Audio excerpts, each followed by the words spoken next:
every lawyer must be or must find a way to be marketable in order to succeed in the industry.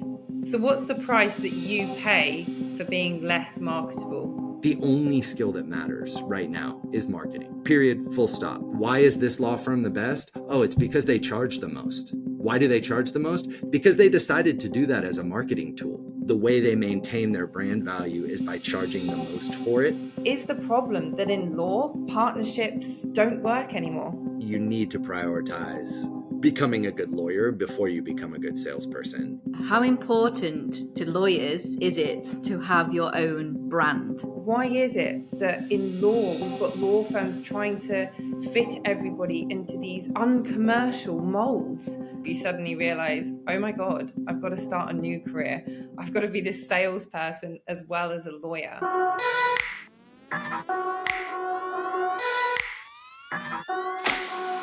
Want to know a secret to legal career growth? This was never taught in law school. Yes, we learned cases, statutes, and rules. We mastered the law. But here's the truth. Success as a lawyer isn't just about working harder or being the smartest person in the room. It's about something that no one really talks about. You need to think like an entrepreneur and act like a marketer.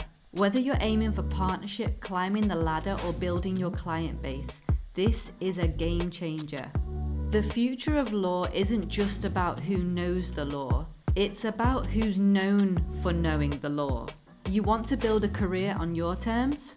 Learn how to market yourself. Today I'm talking with Mayor Brown trial partner Brandon Renken. This goes to the point that you made in your recent article, I think, in the Texas Lawyer, if I'm right. This point around goodness versus greatness. And I think you spoke about this in the context of Michael Jordan, where you suggested that he actually put greatness before goodness. But you said in law, it's imperative that we don't put goodness before greatness. Could you explain a bit more about that, Brandon? I don't know why it is, but I think about what I want my governing thesis to be a lot, right?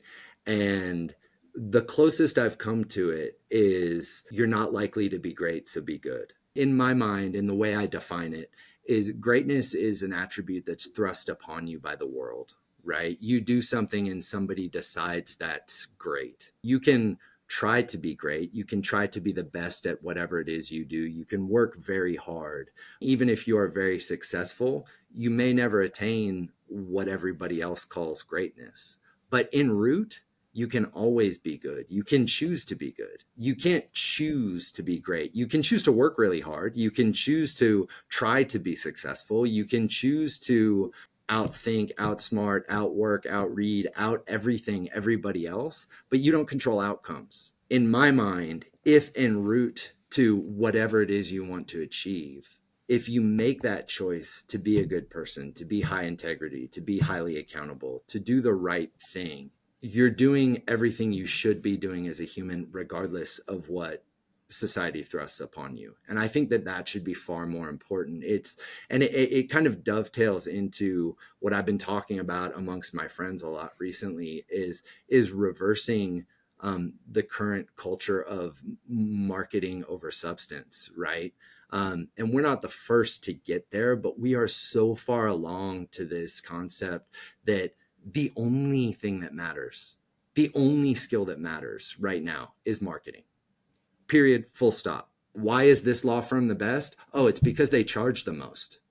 Why do they charge the most? Because they decided to do that as a marketing tool. And that happens in every industry. This German concept that I talk a lot, and somebody's going to correct me and say this is wrong because I haven't studied it intensely, but there's these things called Veblen goods.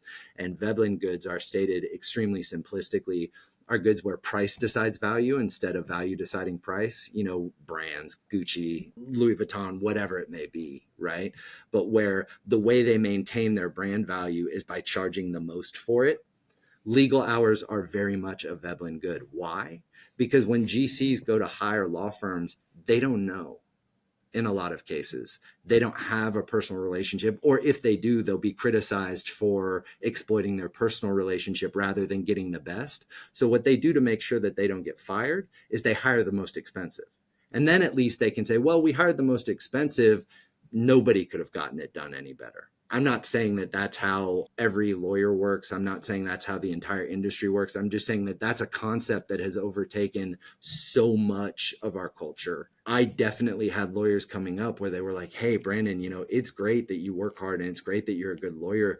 But if you don't figure out what your niche is and market to that, you're never going to get hired. Well, the reason I did the law is because I didn't want to pick a niche, right? I wanted to be able to try everything. The comment I made to people when I was being interviewed out of law school is my favorite part of being a lawyer is all of the steep learning curves, because not only do I have to know how to do the law, I have to know what all my clients do, and I have to know what the problem is, and I have to get really, really inundated in electrolysis or car distribution or manufacturing or oil and gas or whatever it is, right? But I get to learn about all these new fields. And now you're telling me, well, no, you need to become just the insurance lawyer or just the bankruptcy lawyer. Sorry, not me. But to be clear, they were right. I was wrong, right? I definitely make it harder on myself by making myself less marketable. And there are certainly lawyers who make a ton of money just on marketing. It's hard to name names, right? And I couldn't, because I don't know what people's bottom lines are. But there are definitely trial lawyers who don't try cases. They just market their name and their firm name or their platform or whatever.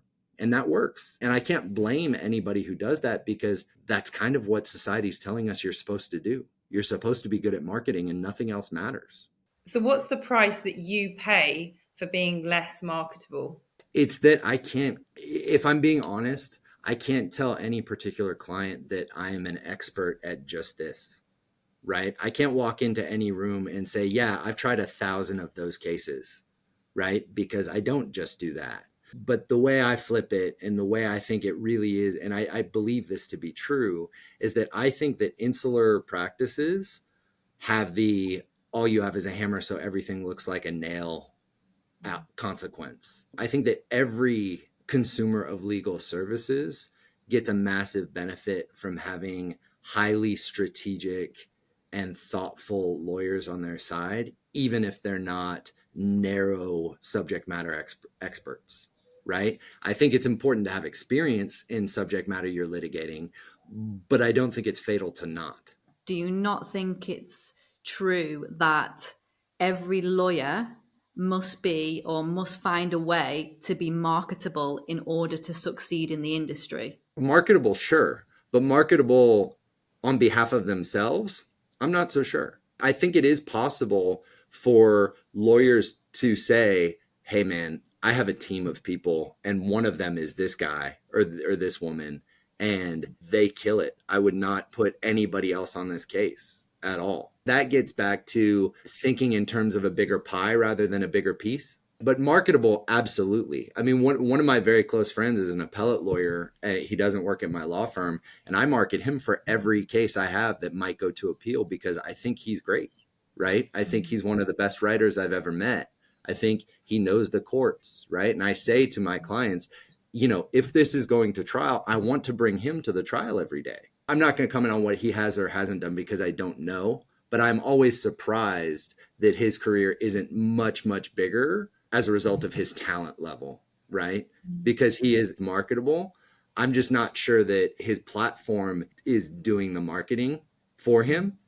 And I think that at some point, part of being a part of an enterprise is providing that backstop, saying, hey, you know what? Part of the value that we give to you and part of the way we show you value is we help with this aspect. We see your marketability and then we show you how to do it. When I changed law firms a few years ago, that was one of the things that really stood out to me, is where I'm at now. Mayer Brown has a really active and proactive marketing outreach, where instead of me trying to find all the things that I qualify for or could be considered for, they tell me, right? And they say, hey, here's an opportunity for you and we want you to get involved in this, and that was a huge thing for me, where I said, okay, if nothing else, I was changing firms to see how other people do it. And that was one of the things that was hugely beneficial to me. I think Mayer Brown does incredibly, is interworking kind of seamlessly between offices, both domestic and international.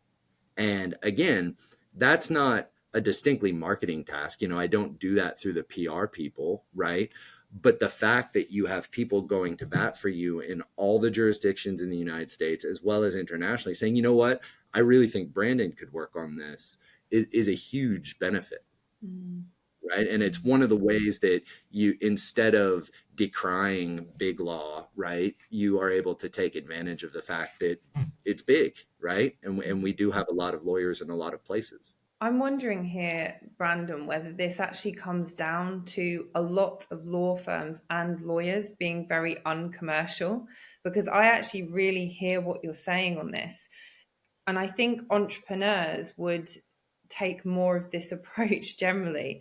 For example, in our business, Holly and I fully understand that we have different strengths. And often it's the case, I'll hold my hands up. My weaknesses are Holly's strengths, and I think vice versa. And there is no way that I would do a task that Holly could do 10 times quicker if we know that it's that way round, because, we haven't got time for that. So why is it that in law, we've got law firms trying to fit everybody into these uncommercial molds? Surely it makes sense that people are encouraged to play to their strengths, because, as you say, that's better for the enterprise as a whole. And it's an interesting question. I've received a bunch of different answers from lawyers all over the world on questions exactly like this throughout my career, and part of it is metrics, because it is relatively difficult in my mind to evaluate the value of different activities undertaken by lawyers. And this includes billable hours. This episode is sponsored by Lex Influence, a legal marketing agency specializing in LinkedIn content and management and podcast services. We're not just shaping the future of legal marketing, we're redefining how law firms connect, influence, and lead. If you'd like more information, just go to the description of this podcast episode to sign up to our newsletter, Lex Influence, where law meets influence.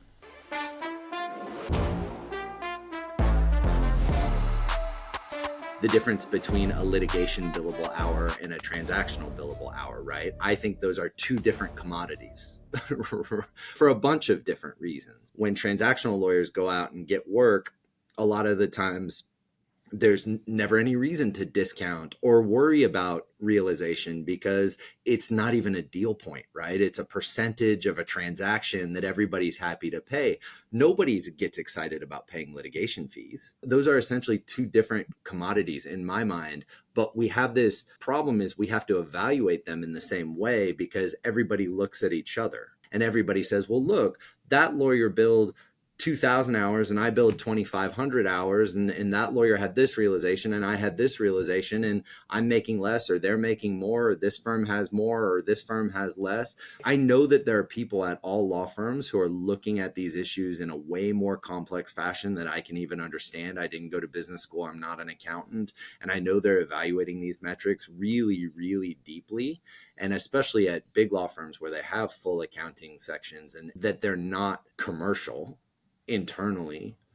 I think it's that they run into problems of allocation, attribution, evaluation, and they need some way for all of these things to be kind of uniform so they can do apples to apples comparisons when they're like awarding points or determining salary and things like that. At one point in my career, I was probably a second or third year, super stupid, very naive. And I said to the leadership of the law firm that I was at the time, to be clear, when I say this, there are going to be a tons of people who know law firm business who are going to say it's the dumbest thing they've ever heard. And I was 20. Ignore that and just listen to the answer. Because the fact that it's the wrong strategy makes perfect sense to me. The answer did not make sense to me. But I said, look, as a law firm, what if we didn't distribute all our profits at the end of the year? What if we retain something like 10, 20%, and then we actually built value in the enterprise? So no longer was the firm kind of worth zero and on a line of credit at the end of the fiscal year every year. And instead, we would be building value over time. And ultimately, at the end of 10, 15, 20 years, you would no longer have to have an equity buy-in, right? Because the firm would be fully capitalized. And it's my understanding that there are firms like this. They're few and far between, but I have never been at a firm like that. I don't think. Maybe I have, and I just didn't even know it. I don't know if it's smart or not. I was a stupid kid. I was just asking the question. The strategy doesn't matter. The response I got to that was, okay, I hear what you're saying, but how do we allocate that? Who do we take that money from? Because all of the lawyers are expecting to get all of their money at the at the end of the year, and there kind of isn't the long view of that. If you decide to start doing that this year, the lawyers who are about to retire are never going to see the benefit, but the young lawyers will. And you have to have a very kind of altruistic or sacrificial generation to be able to say, you know what, I'll take 10% less to further the interest long term so that whatever the name of your firm, Renken Law Firm, exists forever because it's fully capitalized and we don't have to chase the market anymore. And we can say to people, hey, we really want you to be a part of our firm because we're capitalized. You don't need to buy in and you can just become a part of our partnership because we like you. And like I said, that's a huge oversimplification and I'm missing huge points of the strategy. The strategy is not the important aspect. The simplification of my proposal is not the aspect. It was the response.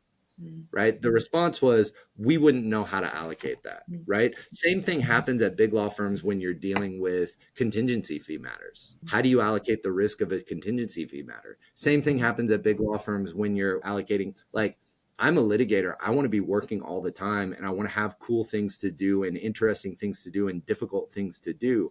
At my rates, some work will not come to me, right? Not because I'm not willing to do it, but because my law firm says, look, if you take 100 hours of work at a 20% discount, that's a 20% loss, not an 80% gain.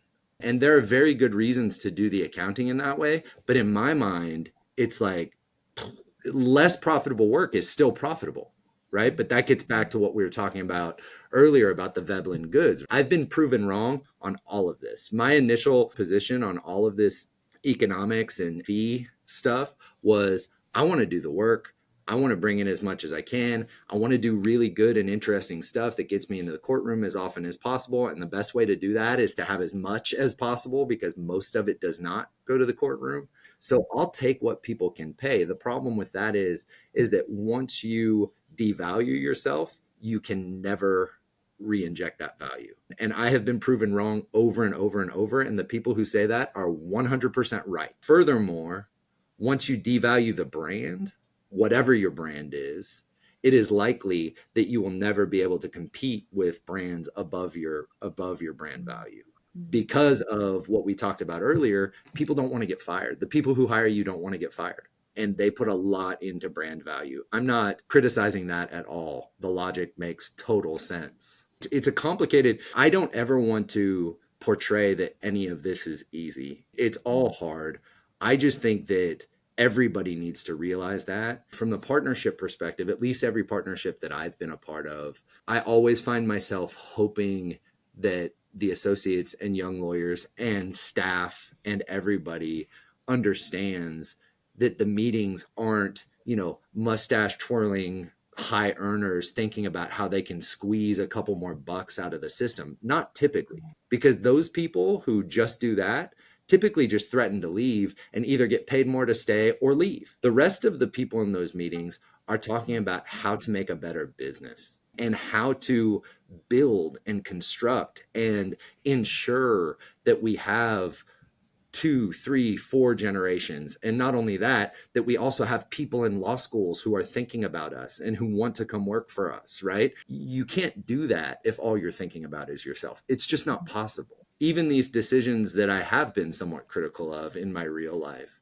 right? Whether it's made by a consultant or whatever, they all have underpinnings of that. How do we make a stronger business so that we can have stronger lawyers, so that we can have stronger relationships and we can be better for our clients? That's the goal. The goal isn't to screw any particular lawyer out of anything ever, because the upside of that is non-existent. I wonder, Brandon, if the problem here is that the construct or general construct of law firms is actually de facto self-interested. So hear me out here. Law firms are these partnerships, as you've described. And we've got the issue that the top equity partners are often the older guys or women who know that they're going to be retiring in, say, the next few years.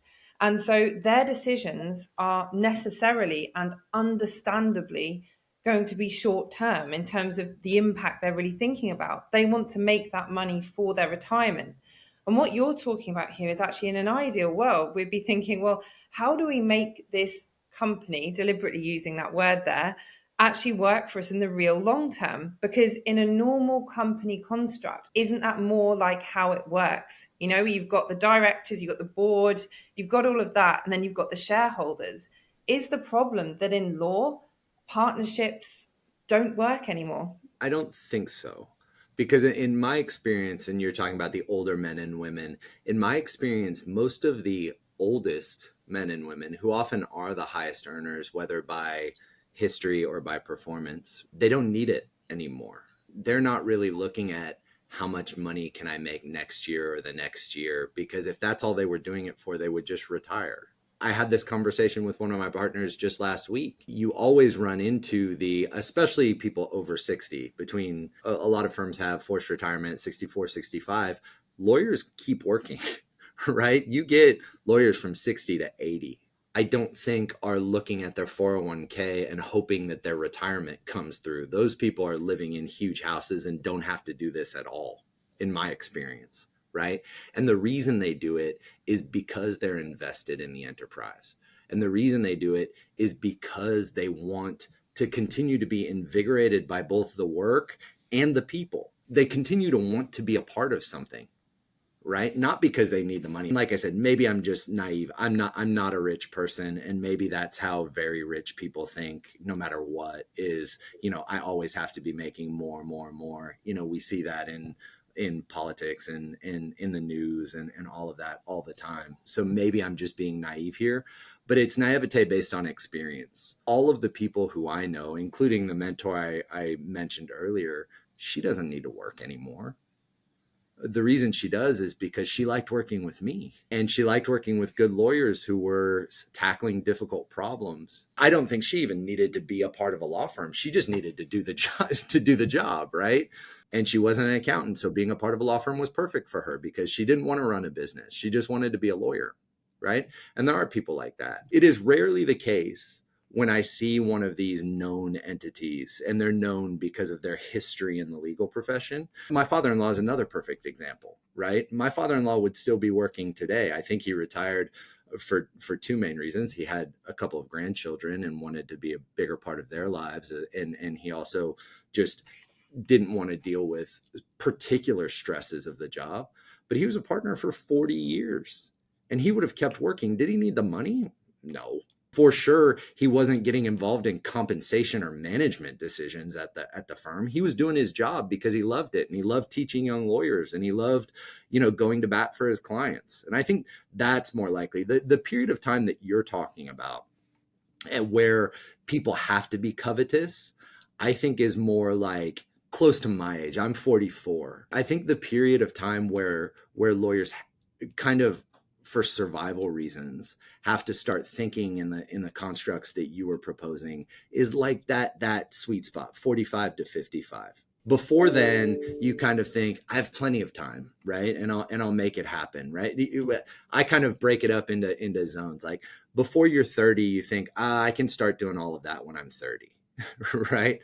30 to 40, you think, man, I really got to make partner. I got to figure out if I want to go in house, or I got to start thinking what my trajectory is, but I also have to learn how to do this job. Oh, and by the way, when you're around 34, 35, you also have to learn how to be a salesperson, right? So you start an entirely new career. Above 40, you kind of know what you're doing. You've kind of figured out what you like to do. You settle into that, right? Then you get to 44, 45, and you start thinking more seriously about how, look, maybe I only want to do this for 10 more years. Have I made enough money to survive the rest of my life on that, right? And then you're like dialed in. And I think that's when people get really afraid, because they also have mortgages and families, and the kids are going to college. Maybe I'm wrong about all of this, but I think that's basically how it goes. And then once you hit, upper 50s into 60s, you're either thinking, I've already done it and I've set myself up well, or you haven't. And for sure, there are those people who get very concerned and very desperate, right? Or you say, you know what, it's not worth it for me to work this hard anymore. And it has not been my experience that it's the oldest, most skilled, most tenured, most business having partners who are looking around and thinking, I need to make so much more money and screw everybody else out of and in fact, in my experience, it's been somewhat of the opposite. I have no doubt that when my father-in-law was looking, and to be clear, this isn't from him telling me, this is just my perception, but I have no doubt that when he, was in his early 60s, mid 60s, whenever he retired, there were younger partners looking at him saying, that guy's taking my money, right? He was never saying, how much more of their money can I take? Like I just don't think and frankly, if you have if you have an elder leadership class of that nature, you're probably leading yourself into more trouble anyways. And like I said, all that's anecdotal and experiential, and it could be, I am 100% willing to accept that I may be very naive about these things because of my own worldview, but it just hasn't been my experience. You mentioned there in talking about the different age brackets of being a lawyer and the different stages of your career. Roundabout at 34, 35, you suddenly realize, oh my God, I've got to start a new career. I've got to be this salesperson as well as a lawyer. It's something I think about a lot because it's a skill that lawyers often struggle with because it's a whole new set of skills. But also in recent years, times have changed. So I'm imagining, Brandon, that what you did, say, a few years ago, before maybe LinkedIn blew up, before you were podcasting, before maybe other things have happened in the world of AI and tech, it might have been a different scene in terms of how you would go out there and how you would market and how you would do sales. Is that right? I think so. Well, and first of all, you're supposed to be learning how to do sales the whole time. Every law firm will tell you that you're never not a business developer, but they'll be telling you that while they also tell you, I need you to become a really good lawyer. And that takes a lot of work. It is clearly the case that no matter what a law firm or the industry tries to say, that you need to prioritize becoming a good lawyer before you become a good salesperson, even if you're mixing that in. And as much as I didn't mean to say that there's this clear delineation, okay, 8 years in, now you have to become a salesperson, there kind of is. Because, when you make partner, suddenly people don't want to bring you into their cases. They want you to find your own. Whether or not that's intentional and whether or not it should be that way, that creates an urgency with respect to the salesperson, but to the sales aspect of the job. But with respect to your question specifically, has the landscape changed? Sure. The people who have the most success at business development are either basing it on their brand. I think that happens a lot, or basing it on personal relationships. I think that the most consistent success has been and always will be personal relationships that exist separate and apart from anything you do online. To be clear, I'm speaking at a conference in New York on Monday. That type of thing still is a huge deal, going to conferences, meeting people. And you hear that from people who are very ensconced in social media and tech. One of the people I had on my podcast, Karim Naik, the way he really got big into meeting people and networking was he started a newsletter, essentially. But even he will say, one of the best ways to do this job and one of the best ways to meet people is going to conferences, right? Selecting a conference, meeting people in person, getting out there, and following up. And that has always been the case, because the most important thing in marketing yourself as a lawyer is just that people know your name and what you do. It's funny because I'm so bad at it. I've done jujitsu for 18 years, 20 years now, and it's been with a lot of the same people and a lot of different people. I would guess that 85% of them don't even know I'm a lawyer, right? And that's my fault. Because I don't just walk around going lawyer, and maybe I should. But it would be the same if I was a handyman. If I can help people with stuff, if I can dig your pool, right? I want you to know it. But the only way you know that I can do it is if I tell you. I don't think that has changed. It is funny because you tell young lawyers this all the time, and sometimes they believe it and sometimes they don't. But the best way to get business is just to remind people you exist. It's not a coincidence that you reach out to somebody and 5 to 7 days later, they reach out to you with a problem. They were always going to have that problem. The reason they contacted you is because they remembered. And reminding people of your existence is often the most important thing. I'm sure you guys see this on your LinkedIn interactions, right? Making sure people know that your academy or that your capabilities exist is the most important thing, because people have the problem that you're there to solve.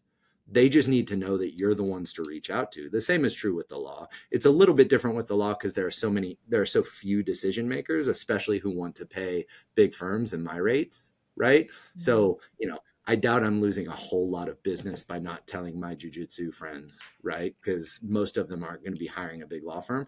But I bet I've lost a little. I mean, what you're talking about there is, and you, as you mentioned, is brand, and everyone having their own, I guess, personal brand as well, being top of mind for people. How important to lawyers is it to have your own brand? I think it's hugely critical, but I think it's more that people just have to know what you do. So there, and there's two aspects of it, right? Like, it is important for me to have my own brand so that I can prove to my law firm that I am a valuable asset to the machine, right?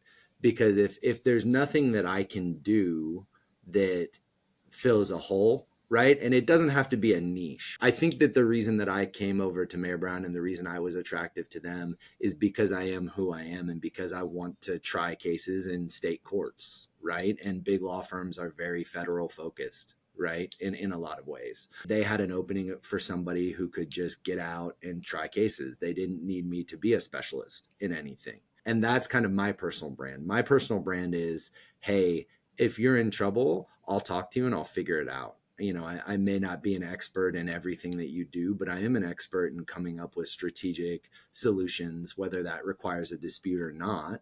And I want to jump on your team. So you have to have an internal brand. And that gets back to what I was talking about, expanding my scope to different offices in different regions is, if the people inside my company, I mean, there are 2,000 lawyers or however many lawyers we have. I haven't met most of them, but the number of times I've told people, hey, here's who I am and here's what I do, they call the next week. Again, just because now they know I exist. Internal marketing in an enterprise my size is almost just as important as external. But it's also important that people in your marketplace know who you are and what you're capable of.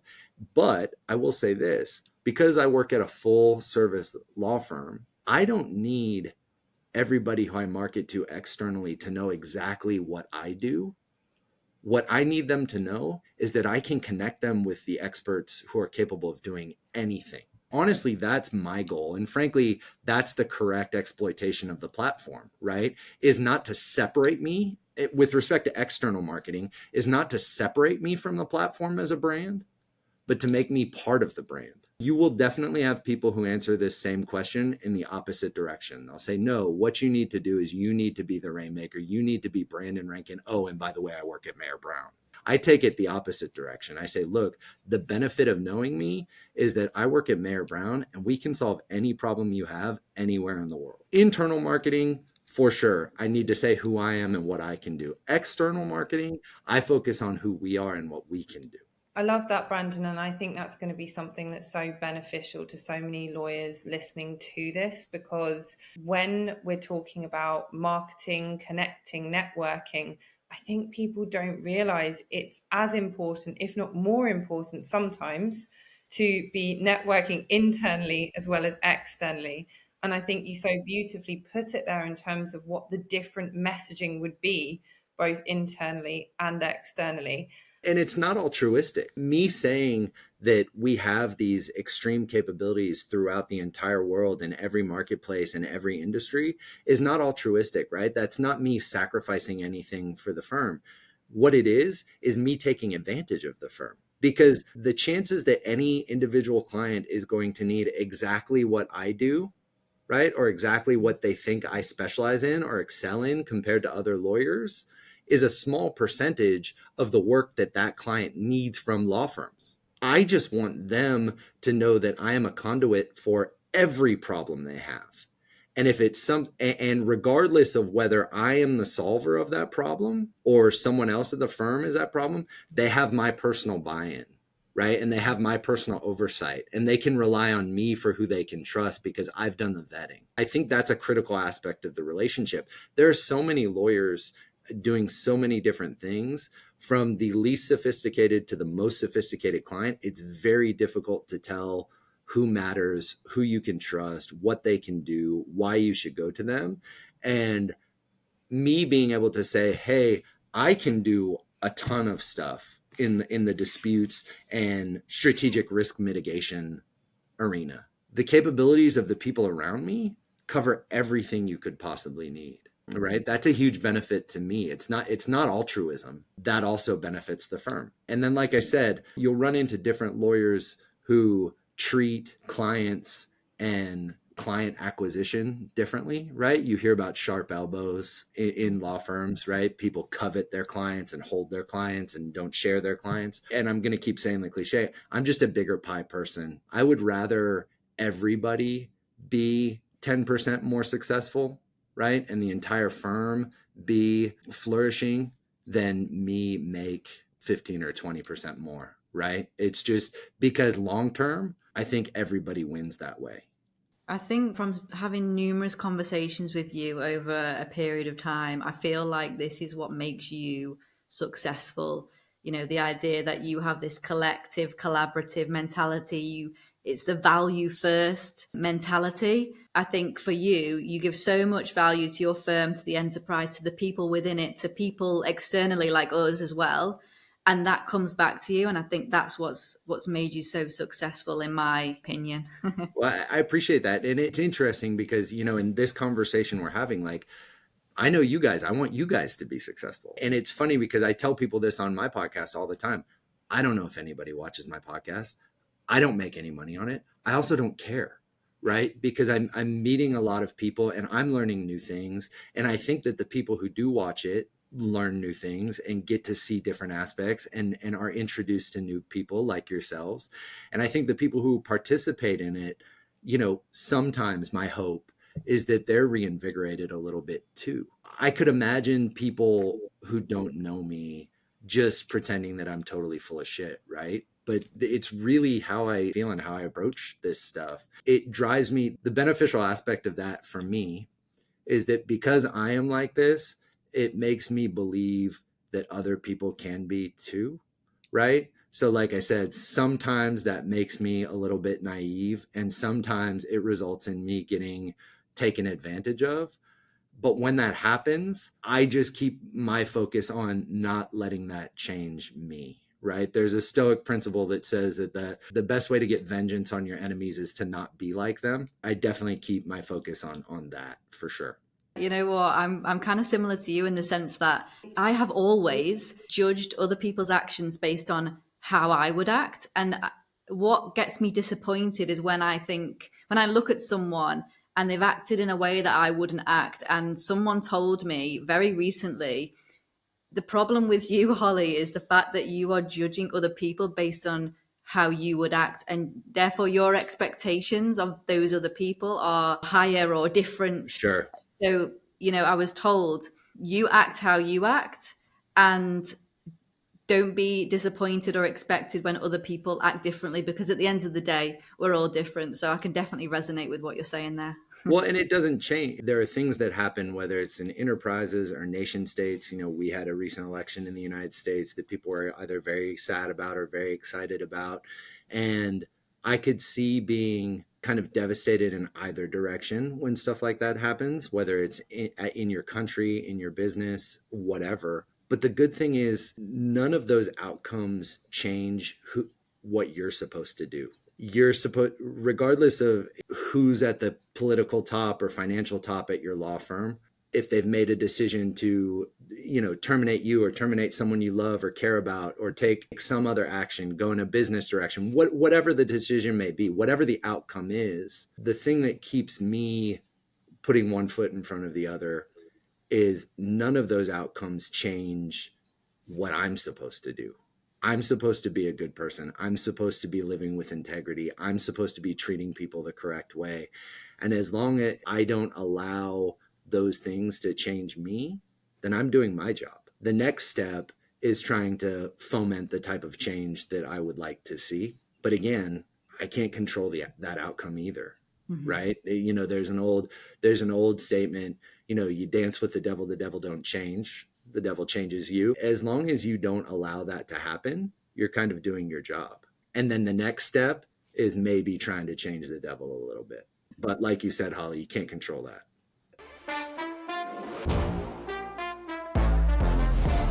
We are so excited to help you unlock LinkedIn's potential with our LinkedIn Starter Pack for lawyers. Across 11 chapters, we'll walk you through creating a profile that stands out, crafting content that connects, and building a network that works for you. It's designed to help you take your career or business to the next level. It's completely interactive, so it's not like reading a dull book on marketing. Go to the link in the description of this episode for more information.